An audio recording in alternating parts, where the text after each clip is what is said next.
Indian recipe ఇన్ఫోకి స్వాగతం. ఈరోజు మనం మినపగారెలు లేదా మేడు వడ ఎలా తయారు చేయాలో చూద్దాం. దీనికి కావలసిన పదార్థాలు: మినప్పప్పు 1 గ్లాసు, నీళ్ళు తగినన్ని, అల్లం కొద్దిగా, పచ్చిమిరపకాయలు 3, జీలకర్ర 1 టేబుల్ స్పూన్, ఉప్పు తగినంత, ఉల్లిపాయలు 1 కప్పు, కొత్తిమీర కొద్దిగా, నూనె డీప్ ఫ్రైకి సరిపడినంత. చిట్కాలు: మనకి హోటల్ స్టైల్లో క్రిస్పీగా చేయాలంటే వెట్ గ్రైండర్లో వేసి పప్పును రుబ్బుకోవాలి. పప్పు రుబ్బేటప్పుడు నీళ్ళు ఎక్కువ వేయరాదు. పప్పు పలుసుగా అయితే నూనె ఎక్కువ పీల్చుకుంటుంది. పప్పు రుబ్బేటప్పుడు ఉప్పు వేసుకోవడం వల్ల కొంత పలచగా మారడమే కాకుండా ఉప్పు పడుతుంది. అలాగే పప్పును ఒక 5 నిమిషాల పాటు వేడించడం వల్ల గారెలు సాఫ్ట్గా స్పాంజ్ వలె వస్తాయి. పప్పు రుబ్బేటప్పుడు ఒక్కోసారి పలచగా అవ్వచ్చు. అటువంటి సమయంలో 1 లేదా 2 టేబుల్ స్పూన్లు బియ్యం పిండి కూడా వేసుకోవచ్చు.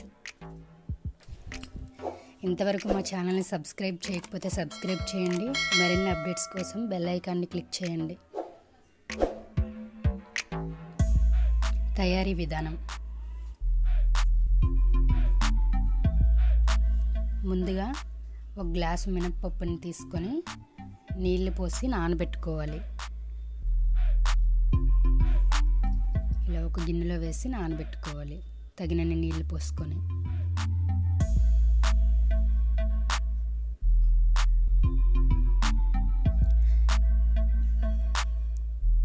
మొత్తం మంచిగా కలుపుకోవాలి. ఇలా కలిపి ఒక పక్కకు పెట్టుకోవాలి.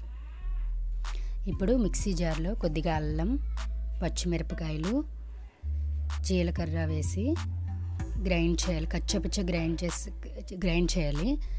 అలా గ్రైండ్ అయ్యాక పప్పును వేసుకోవాలి. పప్పును వడగట్టి వేసుకోవాలి. ఇదిగోండి, ఈ థిక్నెస్ వచ్చేలా పప్పును రుబ్బుకోవాలి. అలాగే కొద్దిగా పప్పు వేసుకొని ఉప్పుని కూడా యాడ్ చేసుకొని గ్రైండ్ చేసుకోవాలి. ఇలా గ్రైండ్ చేసిన పప్పులో ఉల్లిపాయలు, కొత్తిమీర వేసి మంచిగా కలుపుకోవాలి. పప్పుని ఒక 5 నిమిషాల పాటు బాగా వేడించాలి.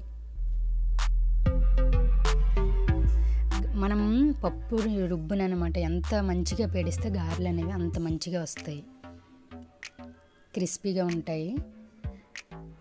చూడండి, ఇట్లా మనం పేడించుకోవాలి మంచిగా. ఆ తర్వాత కడాయిలో డీప్ ఫ్రైకి సరిపడినంత నూనె వేసుకోవాలి. 1 కప్పులో కొద్దిగా నీళ్ళు వేసుకొని మనం చేతిని అందులో ముంచుకుంటూ ఇట్లా గారెలని వత్తుకోవాలి చెయ్యి మీద. ఇప్పుడు నూనెలో కొద్దిగా రుబ్బుని వేసి నూనె వేడైందో లేదో చూసుకోవాలి. చూడండి, వేడెక్కింది. ఆ తర్వాత ఇట్లా నూనె చేతిని వాటర్లో ముంచుకొని గారెలను వేసుకోవాలి. అలా వేయడం వల్ల రుబ్బు అనేది చేతికి అంటకుండా నూనెలో మంచిగా పడుతుంది అన్నమాట గారెలు. చూడండి, ఇలా కొద్దిగా చిన్న మంట మీద వేయించుకోవడం వల్ల లోపల భాగం కూడా మంచిగా ఉడుకుతుంది. ఇట్లా వేయించుకోవాలి. మీరు కావాలంటే కొద్దిగా వేగాక వాటిని పక్కకు తీసి మరి ఇంకొకసారి వేసి వాటిని కూడా పక్కకు తీసి మళ్ళీ రెండింటిని ఒకేసారి వేయడం వల్ల ఇంకా మంచిగా కాలుతాయి గారెలు. లేదు మాకు అలా వద్దనుకుంటే వీటిని అలాగే చిన్న మంట మీద మీకు ఏ కలర్లో కావాలంటే ఆ కలర్కి వచ్చేంత వరకు వేయించుకోవాలి. ఇలా వేగాక మనం సైడ్కి తీసుకోవాలి.